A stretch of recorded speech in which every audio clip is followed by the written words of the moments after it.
Thank you for joining me at this new episode of the To Freedom podcast.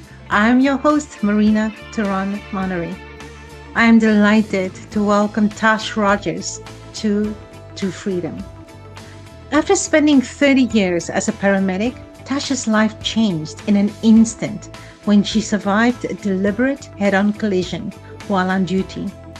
The trauma of that night led to severe PTSD, depression, and the loss of nearly everything she had built: her career, her relationship, and in many ways, her sense of self. Rather than allowing that tragedy to define her, Tasch began a profound healing journey that uncovered decades of unresolved childhood trauma and deeply rooted survival patterns. Today, she is a trauma and mindset coach, creator of the Unshackled program and podcast, and is passionate about helping others understand the unconscious beliefs and patterns that shape their lives.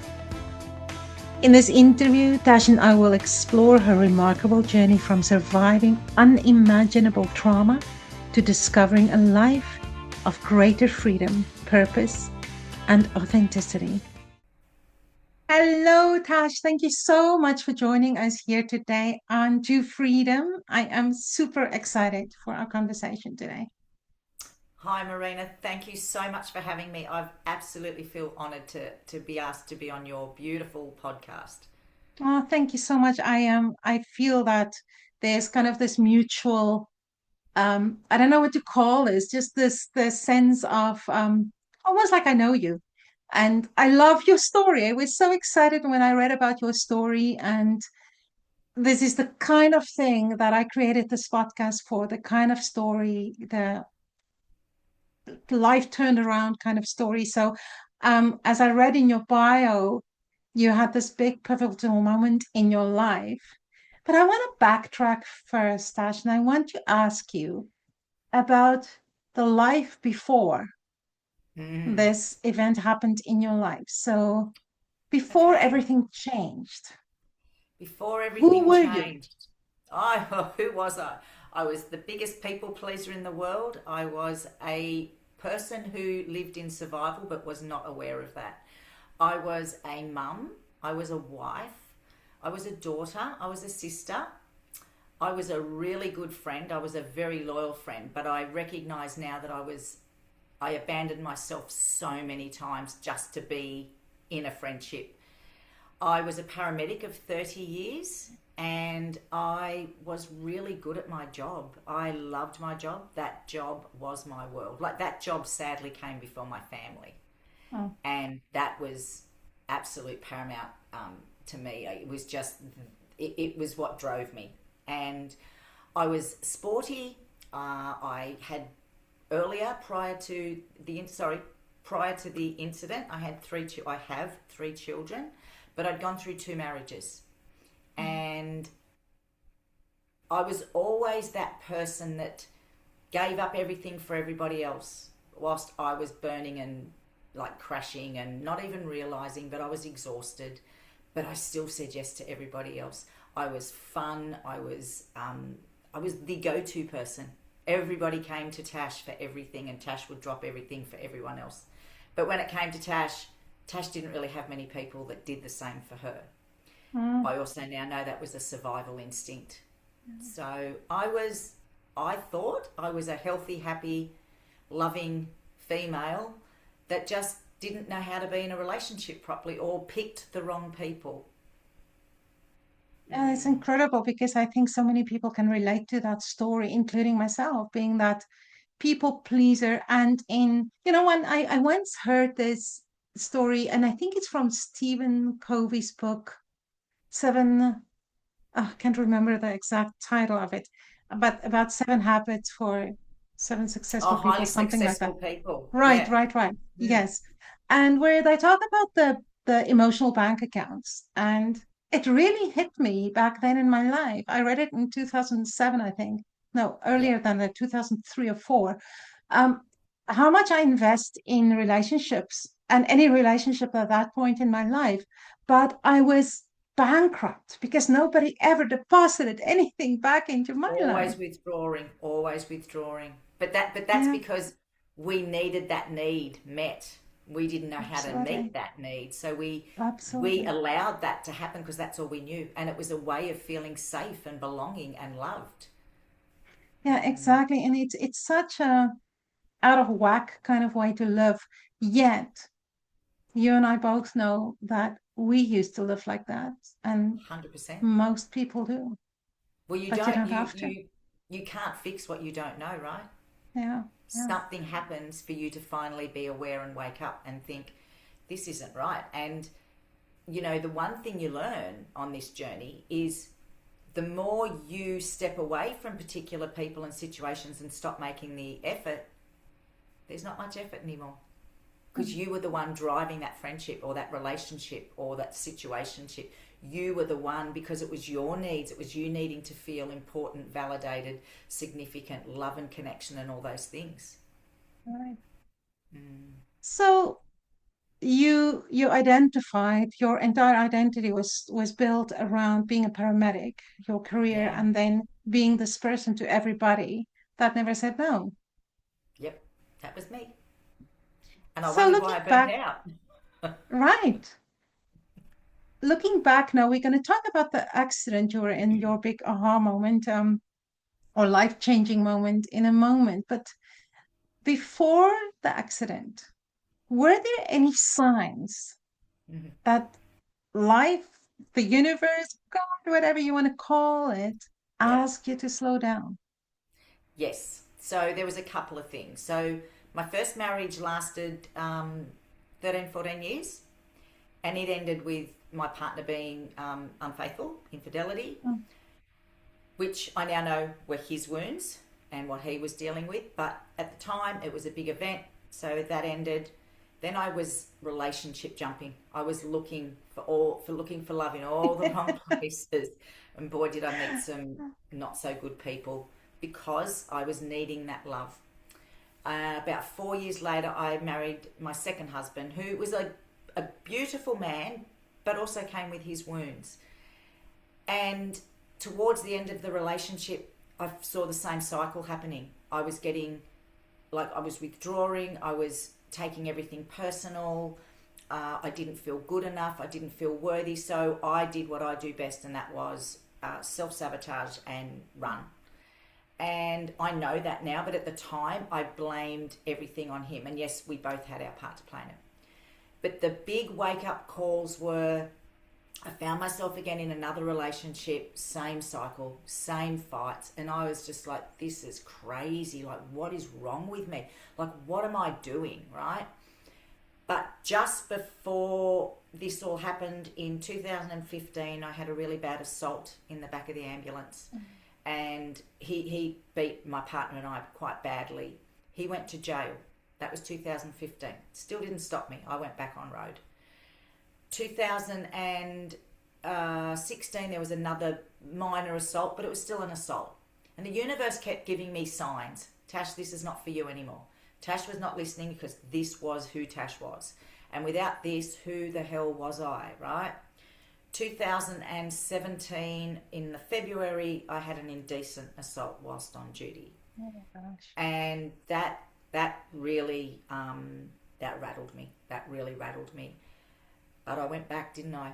And I remember a friend from work rang me and said, Tash, you need to get off the road. And I was stubborn and I was determined not to let these people break me because I was always resilient. I was always strong, but I was always protecting myself, which, as the journey goes on, I found out why. But she said, you need to get off the road. And I said, no. And she said, Tash, the next one's going to be a big hit. And I was like, no, nobody. And I used some pretty obscene words, which I won't repeat here, but I was absolutely not. These people are not going to break me. I've been through worse. No, it's not going to happen. And 10 weeks later, the event that changed my Oh life my gosh. completely happened. And the universe basically said, all right, Tash, if you're not going to listen, we will give you Yeah. something so big that you cannot go back. It reminds me of a saying I've heard a few years ago. The universe will whisper in your ear and tell you you need to listen. And you don't Tash listen and you Rogers. don't listen. And then finally it hits you with a 2x4. Oh boy, So, it hit me with a Mack truck. exactly, even worse. So, Yeah, talk to us about the event. What the happened? event. Yeah, I can talk about it now. The first few years I couldn't. So I was on shift. It was the 19th of May 2017. I had an ambulance. It was my day to drive because you take turns. I was driving to the hospital with my patient, my relative, and my partner who I was working with. And we were about a kilometre away from the hospital. And then suddenly, out of nowhere, it felt like something had fallen out of the sky. Like it was the biggest, loudest bang, crash. I, everything went white. It was like the movie, and everything just went like slow motion. But I knew I'd lost control of the vehicle, but I didn't know why because nothing actually was there.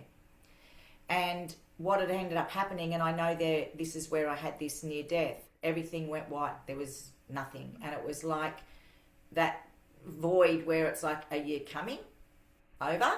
Or are you going to stay and deal with the lessons you need to come here? And depends on what people's belief system are. I realise now that this was Tash makes the decision. She either crosses over and comes with us, or she stays on Earth and does what she's here to do. At the time, though, I didn't see it like that. I just saw that somebody tried to kill me, which basically was the story. We had a mental health patient who turned his lights off, hit us at 100 kilometres head on, and broke me. Absolutely broke me. I was trapped for a bit over an hour. I had multiple fractures, which wasn't the issue in the end. I can deal with injuries and surgeries. It was the mental health that ended up getting me. And I ended up a couple of months later in such severe depression and post-traumatic stress. I could not go back to work. I didn't even realise I was going through PTSD, but my depression was getting like deeper and deeper, and then I was suicidal. And I was lucky enough to have some colleagues who recognised the signs. I was just deteriorating. I was acopic. My doctor put me on antidepressants, which wasn't helping because I wasn't depressed. I was traumatized. Yeah. And what was happening was my body was just staying in the event. My nervous system was in the event day in, day out because nobody worked with the nervous system. Everybody just kept popping pills. And anyway, I ended up in a facility for emergency services for 6 months. And so I lost my career, I lost my relationship, because I was with a partner at the time. I lost the ability to be a mum to my 10-year-old at the time. My my middle daughter, my middle child, who is my daughter, took over mum role. She was only 21, 22. So she took on a role that she shouldn't have had to have taken on at that age.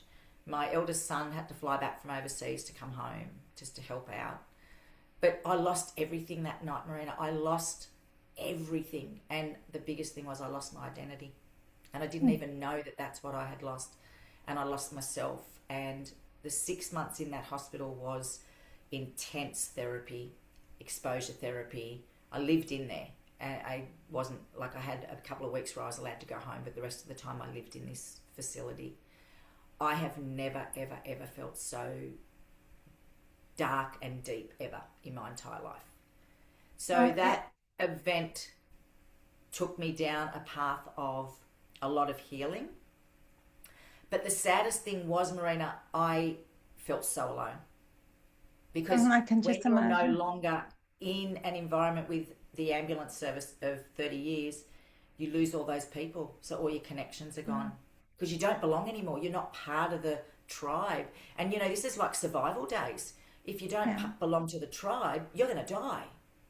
And I actually And how was much dying support did you get? from the ambulance service. None. It wasn't till Because it 18 was a months. workman's injury. Yeah. It was a work comp. Yeah. Mm, It was an attempted murder whilst on duty. And yeah. it was 18 months before a major manager came to my door. And that was only after somebody had reached out and said, "You've dropped the ball on this one. She's broken. She's lost everything." Mm, As I said, I lost my career, my relationship, my ability to be mum, finances. I nearly lost my home. I didn't know who I was anymore. I was hypervigilant. I was living in all the symptoms of PTSD day in, day Mm. out. And then I spent years trying to come to terms with the loss of my identity, which that was the biggest hit because, as I will talk later in the podcast, the reason I ended up doing the work that I'm doing now is because those core needs that I teach people now were completely um, given to me in my workplace. Right. So when I was taken out of the workplace, none of my needs were being met. So that's why I crashed and burnt. So it's interesting because you were talking earlier about the kind of person you used to be, and suddenly even that is being taken away from you because you now in a situation where for the first time in your life you kind of have to receive. How did that impact you? I became a recluse. I isolated. Mm. I didn't want anyone around me. I couldn't be around an ambulance. I couldn't be around the uniform. I couldn't be around my colleagues, which were most of my friends. Like I had hundreds of friends and they were all related to ambulance. And Oh, because of the trauma, I couldn't be. And then they couldn't understand why I changed. I didn't know why I changed.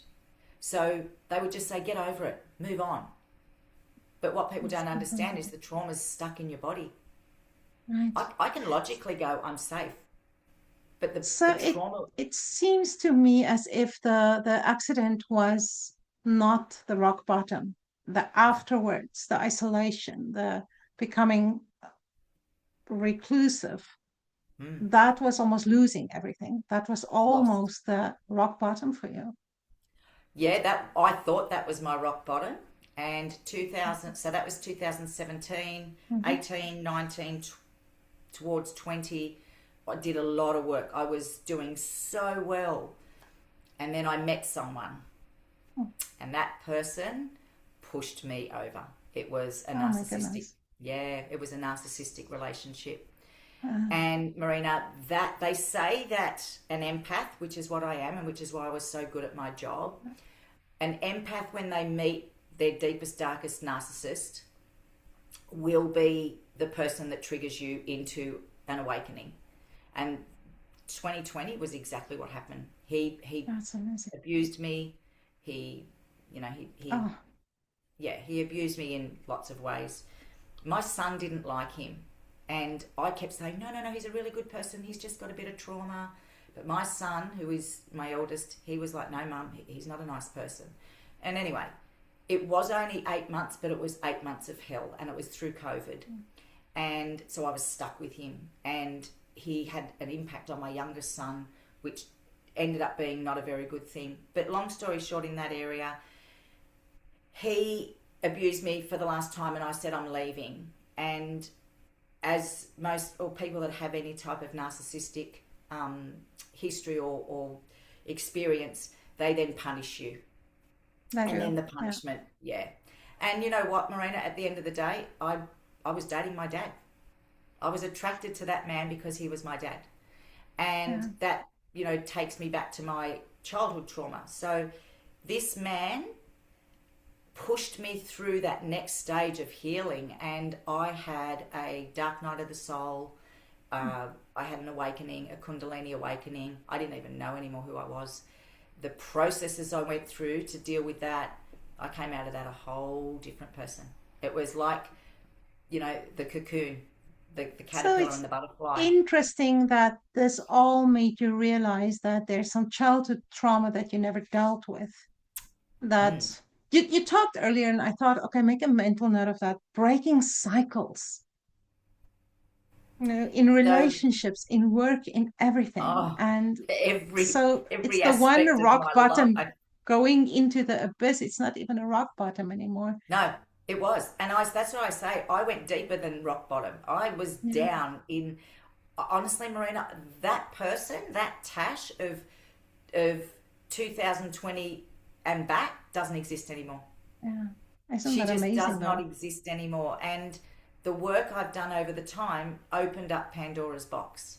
Right. And it basically exposed the depth of my childhood trauma. And anybody that's Mm. grown up with an alcoholic father, dysfunction, domestic violence, abuse, be it physical, emotional, and sexual, it changes who you become as an adult.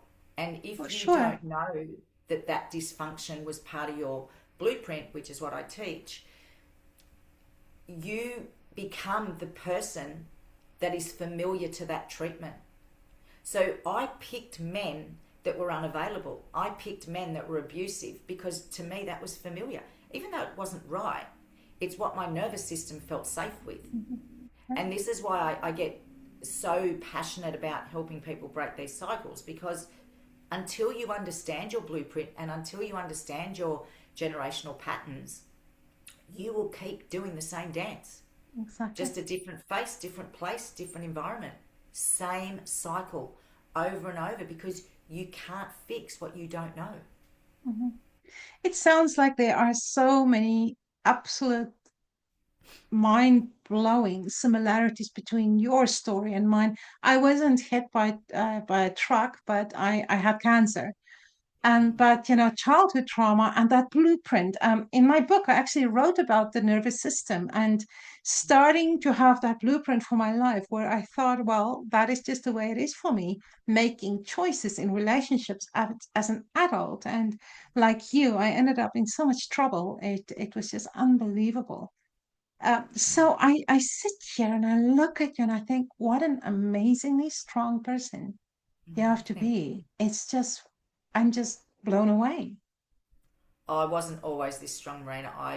When I say I broke, yeah, Mm, I was a shell. I was just existing. And over the last 3, 4 years was where most of the deep work, and that's where I did plant medicine and some other somatic work. And I really delved into the childhood trauma. And I had to, speak to my mum about a few things. And she actually had a secret of 58 years that when I mentioned to her something that happened to me, she just burst into tears. mm. And she had held this secret in. I was 8 months old when something happened to me, but I knew Oh my gosh. my whole life, I knew something Oh, was wrong, something, and that's where my shame. So, mm, shame and guilt. So, guilt is what happened, to me, but shame is it's making me a bad person. Like, shame is who I mm, am, right? So, I spent my whole life trying to prove myself and be worthy, and I picked people, friends, and partners that I was never number one. I was never, their person. I was always fighting for their love. But that was my mm, life, right? And if your own father and men in your life didn't love you and respect you as a child, you can't expect as an adult to have that from a man because you don't know what that is. So you think, okay, my dad and all these men didn't respect me as a child. Why would they respect me? I don't deserve it. I'm unworthy of love. I'm unworthy of respect. I will just mm. settle. That's been So the biggest it's as lesson. if everything becomes out of whack because I believe, and I will not be surprised if you agree with me, that the ultimate form of love is self-love. And 100%. if you don't learn how to love yourself from a young age, you are Yep, behind, and then you make all these absolutely. horrible choices. So the Naught to question seven. is, when you were at this absolute rock bottom, what was that flicker of hope that helped you, that made you After start to the work after and the climb last lot out? of yeah, after the last lot of abuse and then having this absolute 2 weeks of just dark night of the soul depression, I just sat up one day and I went, no more. I just went, that's it. I can't do this. I am better than this. I am here for a reason. And I know they say this when you do go through an awakening, something just switches and then all of a sudden I was up and about. I was trying to, get back on track to just being a human again, functioning in the world. Like it took time. I started to, repaint my bedroom where a lot of the abuse was happening. So I cleaned out everything. I got a new bed. I painted the walls. I made everything fresh so it had no energy of that person. I removed things in the house that were bad energy. I just really started on a small step. I lived on the computer researching, just trying to understand what had happened to me. And then I saw my youngest boy who was off the rails, and I was like, no, no, it stops with me. I'm not having my children grow up in dysfunction. Like, I've already put my 3 children through divorce, not doing it anymore. And it was those things. And then each time I came across an old pattern, I was like, no, I don't know how I'm going to do this, but I'm going to do it. And over the time, I just learned more and more and more, and I recognized I was the cycle breaker. I was the person Oh, that's sent beautiful. in as the warrior and had to take all those hits. And I tell you now, Marina, my family's not that happy because I'm speaking up, and I've got a podcast now that I speak about my childhood abuse. Right. I don't blame anyone. I understand, and it depends what people's beliefs are. We all come on a contract. We have a soul contract, and we all sign up for the lessons, the environments, the parents we get, the experiences we go through. We actually decide what are we going to come to Earth and do. Now, someone told me that not long after the accident, and I was like, who the hell would sign up for this? Right? And then I was like, as I did the work and as I got more into the spiritual side and the really understanding why I'm here, that made sense. Somebody in our lineage and in our ancestral line had to come and break the cycle. And 5 years ago was where I just went, right, I'm going to educate as many people as I can. It's been a 9-year journey, but 4 or 5 years ago I went, no, I'm going to educate as many people. And I was that pain in the butt. I was telling everyone that they had to know their blueprint. I wanted to save everyone from going down that path. Then I had to sit back and go, it's not my job to drive their journey. They have to want to do the work. They have to want to get to the stage where I don't like what I'm doing. I don't like the cycles I'm in. I don't understand the cycles I'm in. So I had to actually sit back and let everybody do their own thing and go on their own journey and be there to support and help. But there's a lot of people that don't want to wake up. There's a lot of people because Well, it's easier to keep blaming everyone else for where we're mm, at. it's very difficult because sometimes, especially if you've been through all of this, you can sit back and look at somebody and see maybe you should not be in that relationship. Yeah, But doesn't matter how many times you tell them, besides sometimes they completely block you out of their lives. They want to learn by feel and not by hearing. So no, it's difficult. I want to tell you something funny while you were talking about painting your room and everything. I thought that's an exorcism. You got rid of that energy. So yeah. yeah, I love that. Absolutely love that. It So helped me Tash, heal. yeah, for sure. I've done that before. I've healed a lot of things through just renovating things and get rid of Mm, the old, yeah, change that got to make energy. room for Yeah, the new. beautiful. And then what you mentioned that really touched me is that's kind of a process I've been through with my father as well. When I realized, what if he only came into my life to teach me how to be the person I am today? To So, teach you how and to I'm so love yourself. grateful that I'm there, that I wrote the book about it. It's just that coming to that point where, okay, I can relax now. I can just be me. And thank you for teaching, thank for being my teacher. And I'm so grateful because I had the opportunity to say that to him just a couple of months before he passed.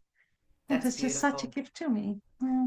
It's Okay. interesting, isn't it, when you can see it like that because it takes away the attachment and the energy that you have Right. to the trauma, right? And also, I was after my accident. Well, it's not an accident. After the incident, Mhm. I was so angry at this man. I wanted revenge. I lived in that revenge state for a long time. Mhm. But then when I saw what that incident actually gave me, I was like, I thank this man. I could not thank him more because Right. I've reconnected with myself. I've got a beautiful connection with my children. I'm helping my family, my immediate family, heal generational wounds. I'm watching my Mhm. children in relationships that are healthy. I've watched my youngest son, who I thought would end up in jail because of what happened. He's he's doing great. He Mm. will be an entrepreneur of some sort. Like, I have healed so much that they don't have to heal later. Isn't that beautiful? And yeah, and like I've made it my mission and my passion to help them as much as they can. But they're still learning, they're still going through their own journey. But I help guide onto a direct, not go back into the old patterns of fear and doubt and, you know, being dictated by what we grew up with. And I sometimes see it in my daughter, and she doesn't like it. And I know deep down she loves who I've become, but she misses part of the old mum, because the old mum was feisty and she would get up and she would just, you know, she wouldn't take shit from anyone. But Mm. I'm now like, oh, you've got to sort of look at it from this point, and you know, people have got their own blueprint and their own filter and lens, and she's like, where's my mum that used to just fire up? And I go, she was living in survival. She was in threat response her entire life. Like Marina, when I go back to my childhood trauma, it is no wonder I couldn't have a relationship. I didn't know how to feel safe in a relationship. So I'd become the masculine. Very And interesting. I would fight to save myself. Even when and I would settle in environments that I shouldn't have. And when I've had these times where I've had to reflect, I've looked at what I've done, but I look back and I go, oh my God, I put up with that. Like, what's wrong with you? Like, but it was what I knew. It's like domestic violence. When women don't leave and people go, just leave. It's not that easy, because here's one of our core needs: certainty, safety, and comfort. He or she, whoever's in this relationship, they know how to handle the narcissist. They know how to handle the abuse. They know how to handle the cyclic behaviour. What they don't know is if they leave, what's going to happen. And one of our biggest fear is uncertainty. So that saying of people would rather stay in a familiar hell than go to an unfamiliar heaven, because the fear of the unknown is scarier than what they know. And that's Yeah. why women and men stay in these toxic relationships for so long. They say that they can often leave up to 7 times before they completely leave. I know that. Because, Yeah. Yeah. yeah, because their familiar is safe. Even though it's dysfunction, It even though is. it's horrible, Yeah. it's familiar. And that's where my lessons were, because I stayed after the infidelity. I stayed after feeling like I was worthless. I stayed after being abused again and raped again. So it, it wasn't till that part of me broke and went, no more. Like, I had 57 years of not loving myself. Yeah. I'm 58 now. And it's the first time I love me. I love me so much that my boundaries are pretty solid. Like, Right. sometimes they're probably too solid, but I No, it's love me beautiful. so much that no one's going to take this away from me ever again. You know, I heard a while back somebody said, what if it's only you and the universe or God, and there's nothing and nobody else? How would you live? And I'd be isn't that the fine. way we should live? Yeah, I'm okay on my own. I Mhm. don't, I feel my own needs. Now, don't get me wrong, I love my family and I love my grandchildren, but I love me enough to know that Mhm. I'd survive. I But that finally also uh, reconnected.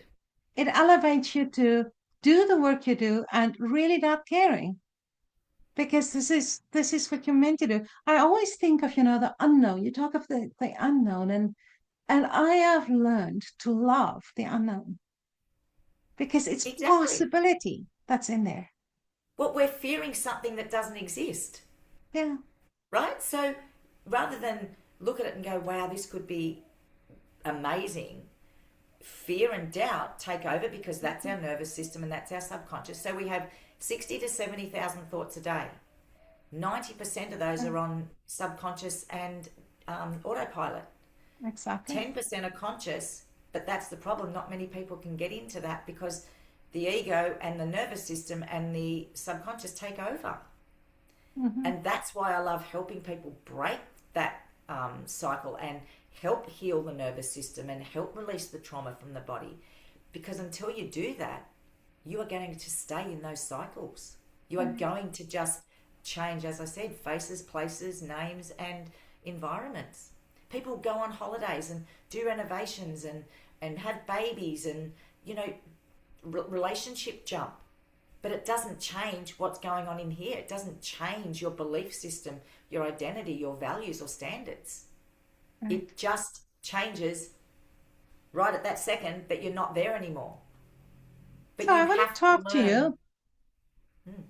I want to talk to you about freedom because Mm, you have a beautiful podcast called Unshackled. And to me, that's also just such a beautiful, wonderful word. thank you. And as you know, mine is to freedom. Mm. And I want to know, after everything that you've been through, how would you, what does freedom mean to you today? Choices.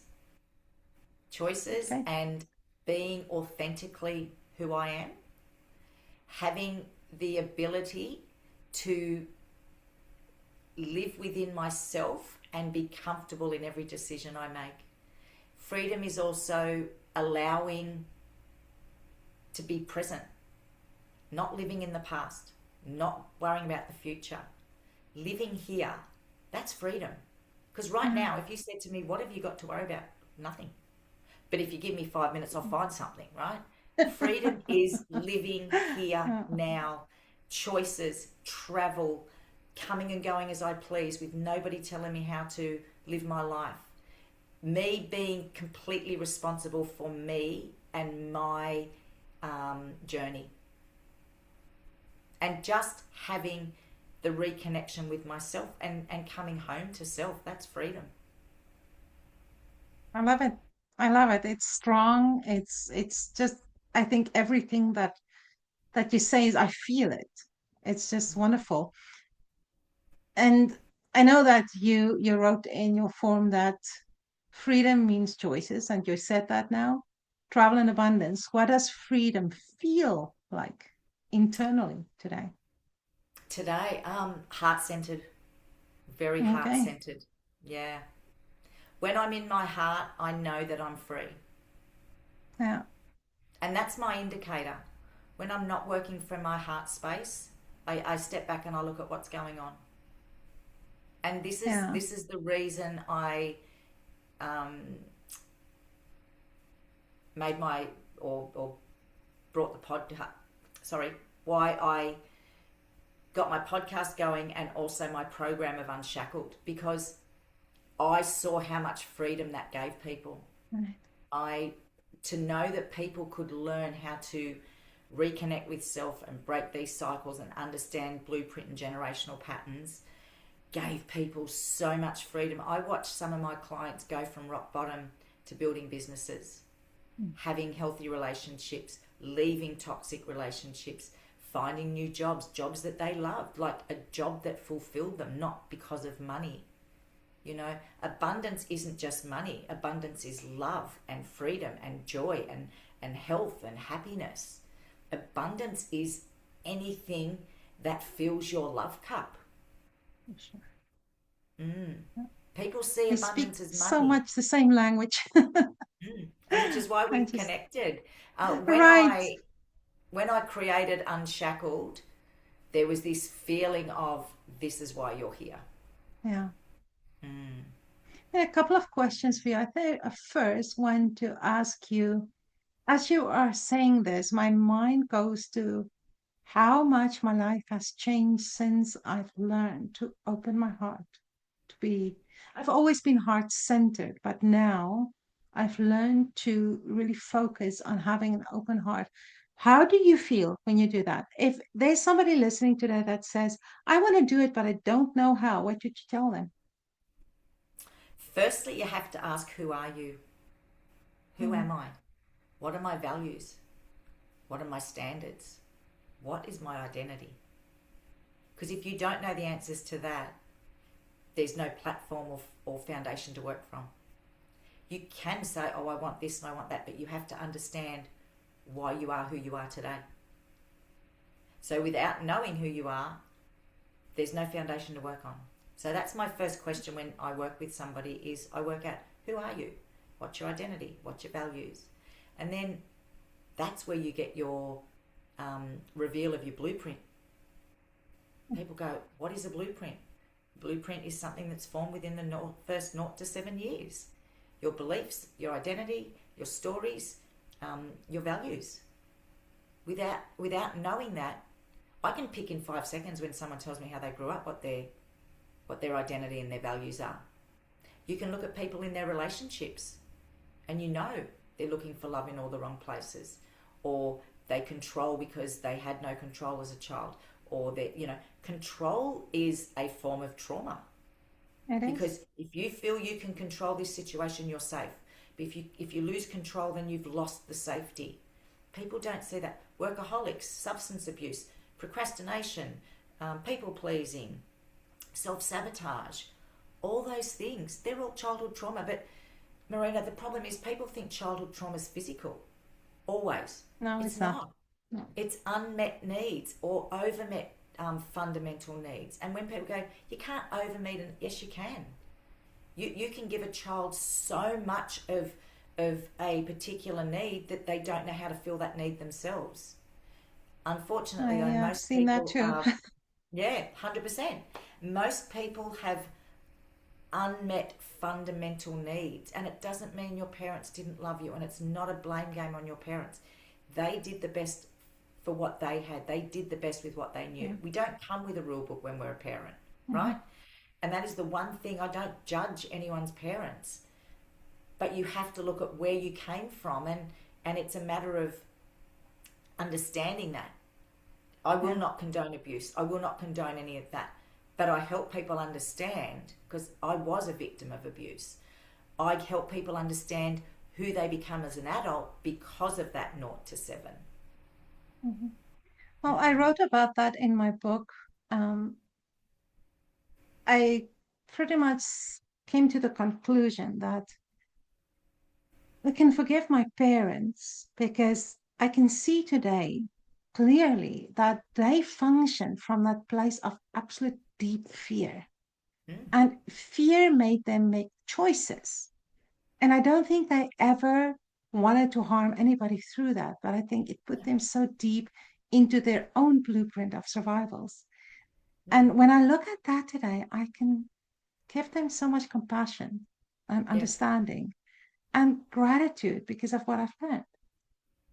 People find that hard, and I love that you're so open and vulnerable about that too, because people do find, until you do the work and until you go through something like yourself with your cancer and your own evolving, people find it hard to look at their parents and go, I have compassion and I forgive you. Because what people don't understand is generational trauma will be passed down from up to 14 generations. It's not just your mum and dad, it's grandma, it's great grandma. People can be carrying trauma from ancestral wounds. For And that was sure. the biggest thing I learned. I did not even know that that was a thing. And when I went to plant medicine, which is very deep healing, and you are absolutely tapping into your subconscious, I was blown away at what was sitting in the back there. And it wasn't just, my mum and dad stuff. My mum and dad brought to us what they had done to them. And they Mm, had done to them what was done to their parents. And yeah. this is where I said I didn't abuse my children, and I didn't, I wasn't a horrible parent, but I certainly brought some of those traits into my parenting. And I look back and I can own it. And I have sat with my children and said, I'm so sorry I wasn't present. I'm so sorry I put my job before you. I'm so sorry that I didn't have a regulated nervous system to help you. Like, a lot of people can't do that. But even, and I'll share this with you because about 3 or 4 weeks ago, I had a conversation with my ex-husband, and we haven't been together for 11 years. But I actually felt I was ready to apologise for who I was as a partner. I didn't take on the whole blame. And Marina, he apologised for stuff he did. And that Amazing. was like two adults coming together. He's remarried and he's happy, but there was such a beautiful closure, I guess, because Yeah. I said I didn't know why I was so difficult and why I lived in, like, why I was always heightened, and I was always looking for chaos and drama, and he was an avoidant. So our wounds clashed, right? And this is my best way to explain to people about the core needs. So we've got certainty, safety, and comfort, variety and change, love, significance, love, and connection. They're your top four that are they dictate everything we do every day, everything without exception, and not one person doesn't run off these. The other two are growth and contribution, which I do now. But those four needs for me were met at work. My safety, certainty, and comfort was I knew where I was going every day. I knew that my environment will be up and down with emotions. We could go to a beautiful birth to a murder. We could go from Nana falling down to a major car accident. Like, it was all over the place. But that was my home. It was unpredictable. Right. It was risky. It was unsafe. It was, love was conditional, right? That was my work environment. Then the variety and change. That was because every day was a different day, different person, different story, different job. Significance. The ambulance in Australia are the most trusted profession. We had significance. Wearing that uniform made me feel important. Love and connection. All my colleagues, everything, 30 years of friendships was all taken away from me in one night. So my core needs were completely stripped until I did the work and the healing to be able to fulfill those needs myself. So if the accident did not happen, where do you think you would have been today? I'd still be doing, because I was not like Marina, I was fighting 2 weeks after the accident to get back in a uniform. And I did. I went to work with broken bits because I needed, and my sister, who does a lot of spiritual work, and my partner at the time was like, Tash, you're broke. I'm not broken. I'm going to work. And they created me a job in the office. I lasted 2.5 days. And that's when they went, I just lost it. They put me in a room this is crazy. I know it now. They put me in a room that had all our gym stuff and all spare equipment for the ambulance. And it was all the equipment out of the accident, out of the truck that was smashed up. And my boss, unbeknownst to him, I was dealing with post-traumatic stress and my nervous system was absolutely fried. And he said, Tash, unpack all that stuff. That's out of car 646. And I just went, it's out of my car? And he's like, yeah, just put it all in piles. Unbeknownst to me, I just sat there and cried. I wanted to vomit. I was hypervigilant. I was like anxious. I was like, who am I? Like, what is going on? I went home that day. I was so anxious. I went back, not the next day, but the next, and that was it. I walked into my boss and I just burst out. I said, I can't do this anymore. And he said, we've been waiting for this. And that was it. That was the last time I wore my uniform. It was the last time I was in a station or had anything to do with the ambulance. Right. So everything was stripped away from me. So who are you today? What do you do today? Okay, I am Tash without an identity. I am wholeheartedly Tash. I am probably the most authentic version of me that I've ever been. I'm a mum of 3 beautiful children and I have 2 beautiful granddaughters. I have a beautiful dog and a home on the Sunshine Coast, and I love who I am now. What I do now is I help people break their generational patterns and cycles.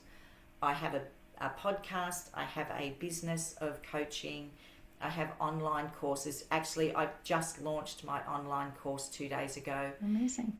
And it's basically a self-learning, self-paced course because there's a lot of people out there that want to do the work but can't afford, especially in these times. They find the money a challenge. So what I did was I created a 6-week program for foundational work that I do to understand your blueprint, your nervous system, your motivation as to why, because there's so many layers to this healing. And I have a free a webinar next Thursday for anybody that wants to join to see what my course actually involves. But now I just 100%, I'm on a mission and a absolute passion to help people as much as I can, because I truly believe, Marina, this is work that should be taught to people before they get into a relationship, before they have children. Oh, yeah. Because this could save so many relationships. This could save so many friendships. This could save bosses losing good people. When people understand who they are and why they are like they are, life changes, and you stop blaming everybody else for why you're not where you want to be. So I am Tash, who is healed and still healing. Still, it's a long-term job. It's never ending, because you always learn something about yourself. But I am, for the first time, true to myself, kind to myself, and love myself. Beautiful. And how can people get hold of you? Yeah, you can find me on Instagram and Facebook. My website is just about to launch, but on Instagram I'm on Linktree, and it has all my links to all my courses, my webinar, obviously to Instagram, to Facebook. I'm on YouTube, and I'm on Apple for my podcast as well. I have a new episode drop every Saturday. Well, Australia, Saturday. So over there would be Friday for you, wouldn't it? Friday for us, yeah. But I've never been happier in my life. That's ever. great. Yeah. I am so happy to hear this, to see your energy, and Thank just you. to have this conversation with you. Before I forget, I just want to remind people that we spell your name Tasch. The It's Russian way. the German version, right? Well, I'm German, but it's a Russian name, and apparently it's the correct Russian spelling. Oh, interesting. I didn't even know that. Mm. And then But last thing, if you can leave our listeners today with one final message about freedom, what would it be? find out who you are. Truly find out who you are. Stop taking on the stories and the beliefs that were handed to you, because that's not who you were. As a child, you came into this world with a clean slate. Everything you have now has been handed to you by someone else. Rewrite your story. Rewrite your belief systems. And people say you can't do it, but I am living proof in your 50s that you can change your entire belief system, because we need more healed people out there. We need more people that are connected to self. And like I say, you cannot fix what you don't know. So my biggest takeaway from this would be, recognize your patterns, recognize the parts of your life that you're not happy with, and ask yourself, how can I change this? Am I willing to put in the work? Because I'm not going to lie, this work isn't an overnight. Changing neural pathways and your belief system and your nervous system takes time, but it is so worth it. It gives you a life that you are meant to have, and you're not living under someone else's blueprint. You will form your own, and you can help your family. Tash, thank you so much. It was a wonderful conversation. I wish we have time to carry on. We could talk I all thank you day. so much. My afternoon sun is starting to shine in my eyes here, but I really thank you for being Thank you. here today, and for your beautiful energy, your beautiful message, your example, being that 4-minute mile. Because I know if you and I can do this, so can anybody. It's 100%. possible. And I want to thank you for having me on your beautiful podcast, To Freedom. It's just right up my alley. It's all about freedom. And thank you for inviting me into your viewers and your community. I feel so blessed and honored, and like you and I could speak all day. We can, for sure. Thank you again, Tash. We will talk soon. And thank you, Thank you. everybody, for listening, for watching. As always, please subscribe, support me, and we will see you next time with more stories that's amazing. Thank you so much. I want to thank our guest, Tasch Rogers, today for sharing her incredible story and wisdom with us. If you want to connect with Tasch, you will find all of her links in the description of this episode. And thank you so much for joining me in this episode of To Freedom. If you enjoyed our conversation, please follow the podcast, subscribe wherever you're watching or listening, and share this episode with someone who could benefit from it. It really does help these conversations reach more people. Until next time, keep choosing freedom.